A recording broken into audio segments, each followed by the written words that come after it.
I am super excited to be here. It's funny. I've been an educator my whole life, and next year I will be able to say I've been an educator for 50 years.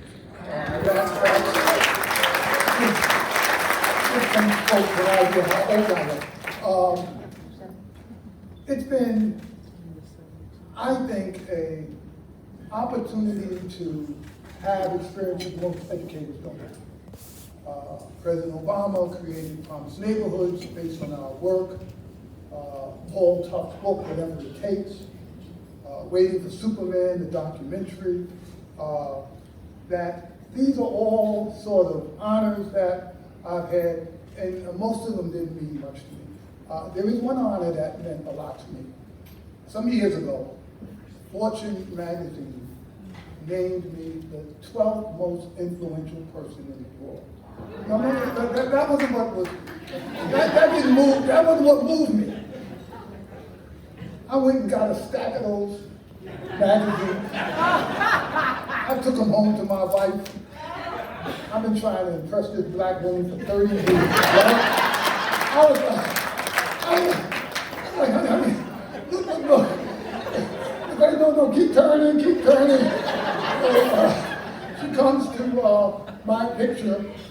She looked at it and looked at me and said, couldn't break into the top 10. Really? That's how this is going.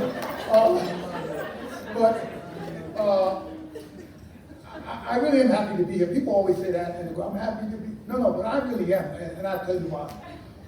I retired, and when I retired, people told me I would hate it. Oh, you're going to hate it? I didn't hate it. I've been on call 7 days a week for like 25 years, right? Now, I'm like free. I'm just like, I'm going to, Walmart at 2 o'clock in the afternoon. There's a whole life happening out there. A bunch of seniors and stuff, right? So, this is true. I woke up in the middle of the night, and God said to me, you've got to save another 1 million kids, right? Now, it wasn't like a burning bush moment, right? But no, I woke up. My wife's a minister. I woke up. I said to my wife, look, I've been given an assignment. I got to save another 1 million kids. And she said, let's get it straight. You got no job, you got no staff, and you have no money. So, but I've learned a few things. When God gives an assignment, amen, right? Amen. You don't know how this thing is going to work out, right? So I'm sitting there and things start happening, right? The new CEO, Kwame Usakesi, just named to the Times Next 100. He decides he wants to do something national. And he's calling, Jeff, I know you're retired, but I was thinking maybe we need to save more kids. Then, Foundation, Meridian Partners, they said, we really think that this place-based thing is catching on and we need to save a whole bunch more kids. Next thing you know, I'm out of retirement. But I still got to save 1 million kids. I feel like you all could help me reach some of that number. Because while you've heard some of what's going on with young people, I really don't think people understand what has happened to our children and our families during COVID and post-COVID. I've been in this business my whole life. When I started education, I started in Boston. They were doing busing. It was like the most racist backward. I lived through that. I came to New York in the 80s, right during the crack epidemic. It was a horror show, the violence and all of that stuff. Went through the housing collapse and all. What I'm seeing today is worse than all of that stuff that I've seen in my entire career. You talk about chronic absenteeism. Most of the big cities, it's 35 to 40% of the kids are not coming to school on a regular basis. You know, that's unbelievable. If you don't come to school, you get no education. Wait, when they were coming to school, they were barely getting an education. Now they're not even showing up, and we think that's okay? Trauma. Hundreds of thousands of kids have lost their parents. Yeah. The violence, I don't know about here in Cincinnati, but every place else I've been, we got real serious youth violence, Yes. people shooting one another Yes. at the blink of an eye. Yes. I go anywhere and I ask kids, you know anybody that's been shot? The whole place raised it. What kind of society have we created Yes. that our children, when they go to school, it happens in my school, we have to practice. What do you do when someone comes in and they want to kill you in your school? You know what that, all of us teach kids to hide, stay away, lock the doors, be quiet. Now look, it's not the first time we've worried about problems. When I was in elementary school, during the Cold War, we worried about a nuclear attack, right? You know what they tell us? Get underneath and take the deck, right? Now wait, I was only in the 6th grade, right? But I was like, let me see, an atomic bomb. And I'm under a deck.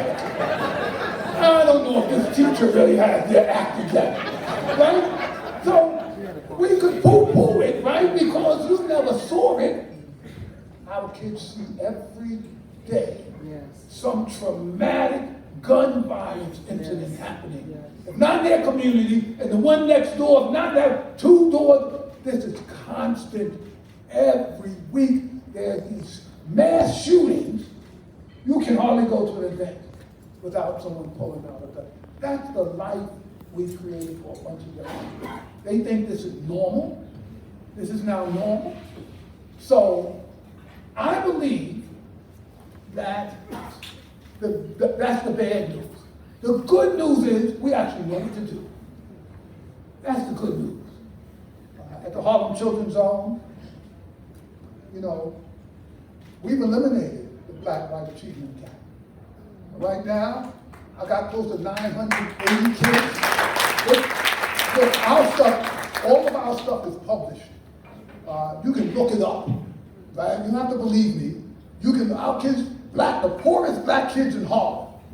You know why we know they're the poorest? Because we're getting them deep in the hood, out the housing projects, and we're making sure they come into our school.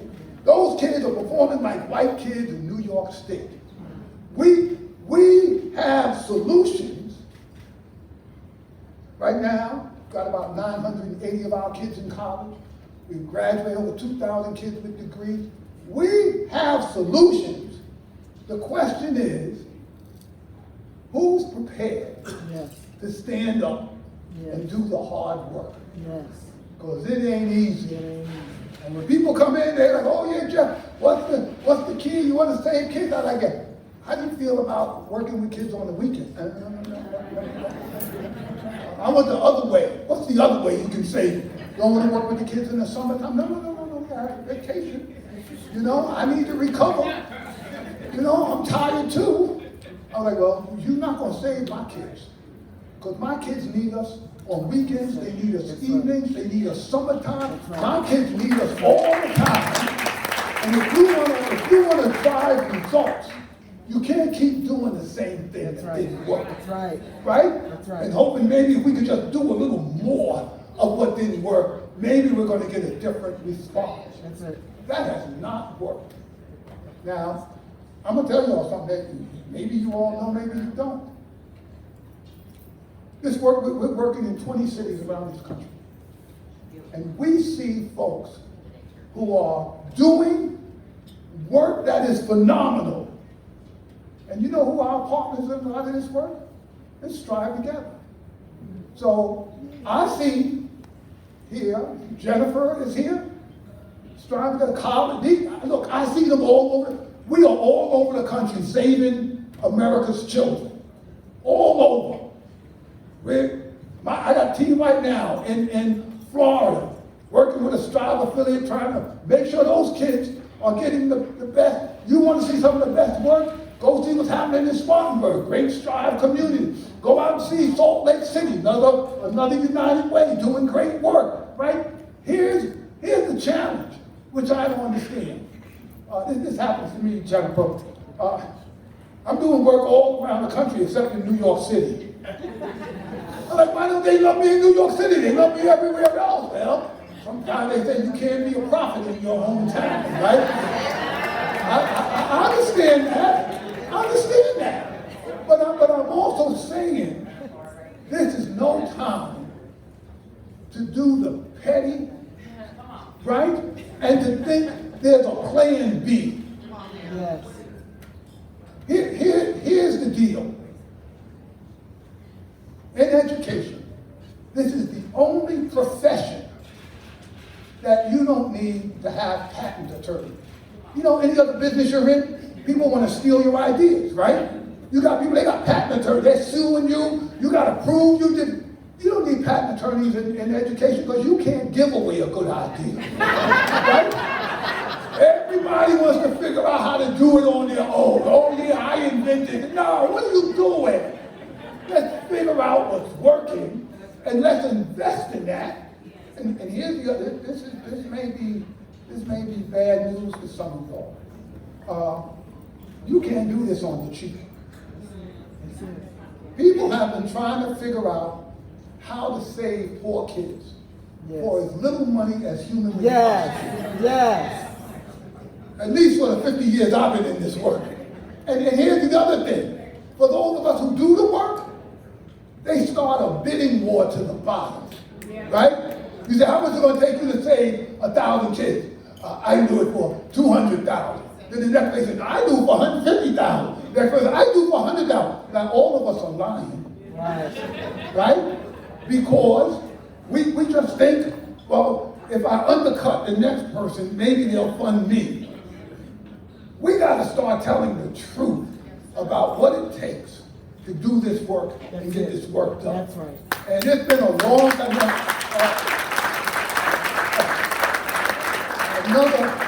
Another colleague I know is involved, Nancy Zipper is here. I think the last time Nancy and I were together was at the White House when Obama was asking us about different strategies for working with young people. Let me tell you how I created the Harlem Children's Zone. Because I've been working in this field my entire life, and stuff wasn't working. I mean, it was working for a little while, but then when I looked later, I found out, no, it just ended up, those kids ended up not doing well. So I had this idea that what we needed to do was not do one thing for 20 million kids, but to do everything for 10,000 kids. That's it. Right? Now, here's a challenge. Right? They're like, well, 10,000, how about the others? Well, here's the issue. Let me get this straight here, and then let's figure out how to scale this to other places. But let me at least get it right. So I got this idea, and then it's a God thing. Then this foundation person I know comes up to me and says, Jeff, I got this idea that place matters. I said, funny you should mention that. I've been thinking about it. She said, really? Why don't you write me something? I said, oh, that sounds like money.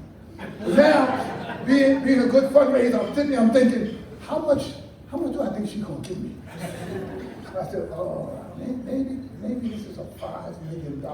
So I wrote a $5 million proposal. I gave the proposal, and she looked at it, very impressed. Really? You're talking about ending generational poverty for this? I said, no, give me that back. No. I was like, no, it's got to be more money. So I'm thinking, so what is the number now? Let's double that number and see what happens. So now I write the $10 million proposal. Turn in $10 million proposal. He says, really, Jeff, this is really what it's going to take. You're talking about the poorest kids in Harlem. You're going to eliminate the black-white achievement gap. You're going to end generational poverty for $10 million. No, not for $10 million. No, guys, no. So now Now I'm thinking, wow, this could be big.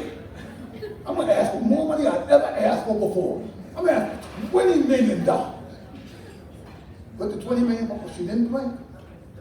She says, so for this you guarantee success? I said, guarantee? No, not for $20 million, no guarantee. And then I wrote the proposal for the Harlem Children's Center. $60 million, right? For the first time in my whole career, I told the truth about what it was going to take to save our kids. I had never told the truth before. I always tried to figure out how much would you give me, right? And I'm gonna work the best I can with it. But if you ask me what's the solution, so now I put in the proposal. She said, you guarantee, I guarantee you this. She said, I only have one question. I said, what's the question? Where you gonna get all that money? I said, I thought you were gonna give me the money. She said, I don't have that kind of money. But let me tell you something about telling the truth. I never lied again. I never lied again about what it takes to do this work. And if you all think you're going to save Cincinnati's children for pennies on the dollar, you are 100% mistaken. If you're not prepared to really get in and do something that you, look, Jennifer knows, we've been around this country, we've been talking to folks, like put up your $50 million or shut up. How serious are you about this work? Are you for real? Right? I'm just saying, and you know what happens? Look, they probably won't invite me back here either, right? But people like, I can't believe Jeff came in. I'm just telling you the truth. Our kids and family, they're in desperate need. And if we don't do it, you think there's somebody else coming in going to do this work? No. There's nobody. You know, when we did the documentary Waiting for Superman, for months, the document didn't have a name. So I'm asking on a regular, so what's the name? What's the name? We don't know. We can't get the right name. And then David Guggenheim calls me and he says, Jeff, we got the name. I said, what's the name? He said, we're going to call it Waiting for Superman. And I was shocked and flattered because the title was a statement I made during the documentary that as a little kid, growing up in the South Bronx, which was an urban ghetto that was falling down around us, that we knew as kids we weren't surviving getting out of that place. And I was a big comic book fan. And I used to read Superman, Superwoman, Batman, no Marvel. There was no Marvel. There's going to be another 20 years before Marvel came out, right? But I'm reading the comic book, and I'm saying, boy, when Superman gets here, and my mother said, there's no Superman. And I started to cry. And she thought I was crying because there's no Easter bunny. I was crying because I knew there were no superheroes. No one was going to save us. So I know some of you are looking, you got out, Jeff, yeah. But I had 3 brothers. Only 2 of them made it. My wife Yvonne, her family's from Harlem. She had 3 brothers and sisters. None of them made it. And this is the thing about poverty. If it don't get you now, it's going to get you later. So, today, at 72, there's not one friend that I grew up in the South Bronx that's still alive. Not one. So if you want to know why I'm so driven about this issue that we've got to do something, because it is going to kill millions of our children if we don't do something differently. And this is worse than it ever was. Yes. And I've been going around this country saying, and you all can mark my words on this, 10 years from now, people are going to be wondering, why are so many people being incarcerated again? Why do you have so many unemployed folks? What's going on with the suicide rates? Why are so many folks having mental health breakdown? They're going to say, you know what? That's the COVID generation. I'm telling you, mark my words. It is as clear as not. Not only are things bad, they're getting worse every year after COVID. Things are getting worse for these kids. It's accumulating. Let me tell you one place we won't be saying about a COVID generation. It won't be in Harlem. It won't be in my community. Because we have taken personal responsibility to making sure those children and families have what they need to be successful. My question to you all here in Cincinnati is, what are you prepared to do? I'm telling you, whatever you did before, if you just do that, you're going to end up with your kids being part of the COVID generation. That's what's going to happen. We all are going to have to step up. And that means we're going to have to do some stuff we went to. Look, at 72, I'm running all around the country. My wife keeps telling me, boy, you know how old you are. Why don't you stop? But I said to her, what else can I do? People don't understand how serious this thing is. They also don't understand there are answers. There are answers. Sitting right here among you, there are people who figure this thing out. The question is, are you prepared to support this work and get this job done? Now, one of the challenges in our work is that we have a whole generation of young people who are growing up where hope is dying for them. You can't go and be 15 and shoot somebody in the head and feel like your life has a future. Something was so important that you would do. That means you thought it doesn't matter. We are seeing suicide rates. We are seeing all of the mental health challenges. This stuff is going to continue. Part of the challenge is that so many of our kids have not been taught about faith. Right? You know, faith is when the science and the facts tell you one thing, right? But your belief says, despite that, I'm still going to believe things. That's faith. And that's a funny thing. Mostly you learn it in institutions, churches, mosques, synagogues, right?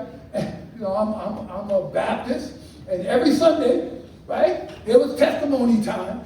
So somebody would get up and they'd say, doctors said I had cancer, I wasn't going to live, but now it's 7 months, the cancer is gone, doctors don't know what happened. The church would stand up and applaud because that's faith. That is faith that no matter what's happening to you, there's going to be a good ending. What happens if you have no faith?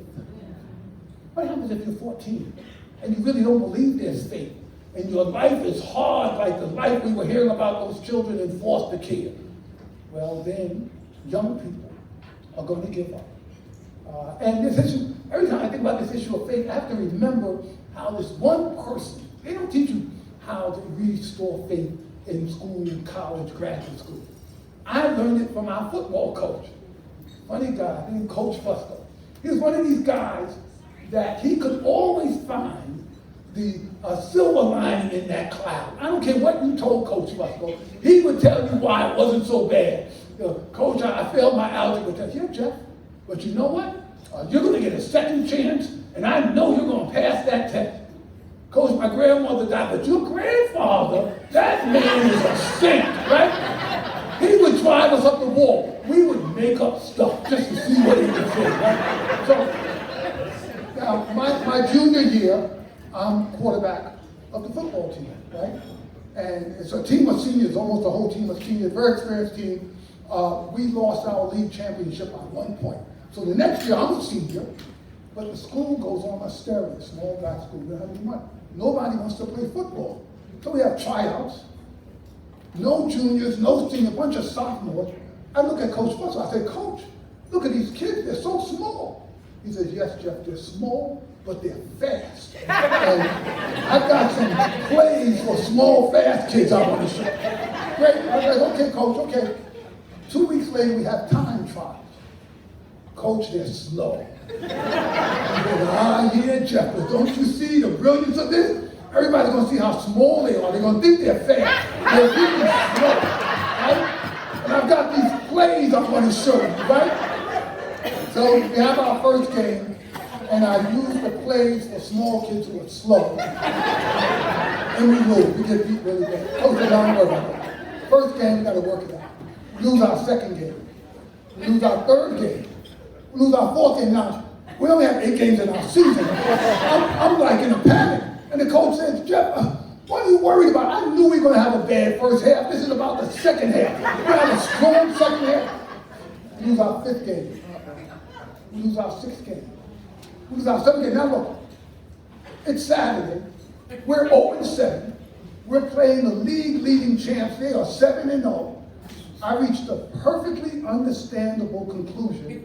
This is the appropriate time to quit football. I'm done. I'm a senior. I don't need this. I'm not getting dressed. I'm fit. Coach Russell walks in the locker room. He sees me. He said, Jeff, I can't believe this. You're going to quit? You're going to quit now that we've got him just where we want him? He said, look, this whole year has been building up to this moment. Everybody thinks we're losers. Everybody has given up. You're going to lead this team to victory. They're going to be talking about this the next 10 years. Why don't we ever give up? Because Geoff Canada showed us how to win. He said, Jeff, get up and lead this team to victory. You can win. I said, Coach, we can win. We can win. We lost. So, game is over. I'm looking at Coach Russell. All right, Coach, what do you have to say now? Coach looks at me and says, Jeff, basketball season starts next week. I mean, this guy just didn't quit. But you know what? He got to us. He got to us. You know what it's like to have a person who believes in you more than you believe in yourself? Yes. A person who's going to stand there when you're at your bottom and tell you that life is going to be okay and then stays with you to show you what that means. You can't do this work remotely. Some of us have got to be on the ground. That's right. Bringing hope That's right. back into these communities. Letting folks know, yeah, things have been bad, they've been hard, you think you've been ignored, nobody cares. But we are here now, and we're going to stick with you. When we started our zone, I guaranteed my community 9 years.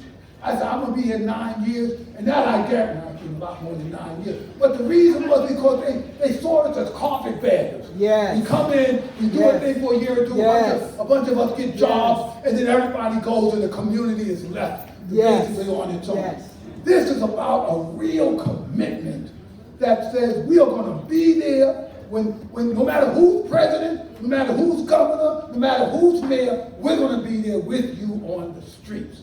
So I know y'all expect to get yelled at tonight, but I just have to say, this is one of those moments.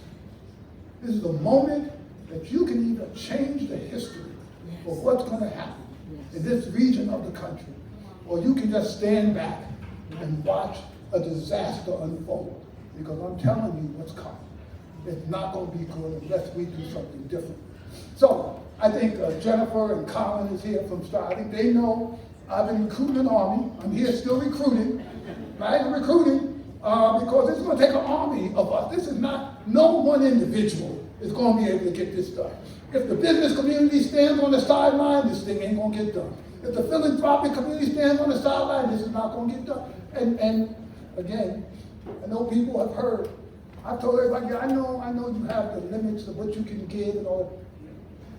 This is an emergency. This is time to break the glass. This is time to pull the lever. You can't simply go in and say, we're going to do the same thing that we did last year. We all have to do more. And that's a message that I'm saying. By the way, this is not just Cincinnati. This is not just Cincinnati. This is happening all over the country. Some places, tell you go to Spartanburg, South Carolina, you see what Strive is doing down here. I'm telling you, there's some places where people are standing up and saying, we've never done this before, but we're going to do this now. We're going to fix this system. We're going to make sure these young people are successful. So, in recruiting my army, I want to close with a poem that I've written. It's called Small Army of Love. Heard the news yesterday, and today mothers cry. Our children by tens of thousands have died, and for what? What will stop this madness, the eternal sadness of small little caskets filled with dreams never had. Are we mad? We need a small army of love and no thanks. We don't need any rifles, no guns, and no tanks, just love and help from above. Our army will be small, diverse, and unique. Little soldiers with braids and some with sneakered feet, all marching for peace and an end to the war that has claimed little soldiers when they open their doors to romp in the playgrounds. Can we stand anymore? We need a small army of love, start today. Sentries on guard, keeping danger away. While our young go to school and play on our streets, a small army of us standing guard while they sleep. Can't be done. And the love of our army will always sustain us when others disdain us with last ridicule. Our love keeps us fighting. Yes, we're fighting fools. So I know what's been whispered, what some said aloud. Those fools with their dreams and their heads in the clouds. But when you love all the children, there's nothing to do but start a small army of love. Me and you. Thank you very much.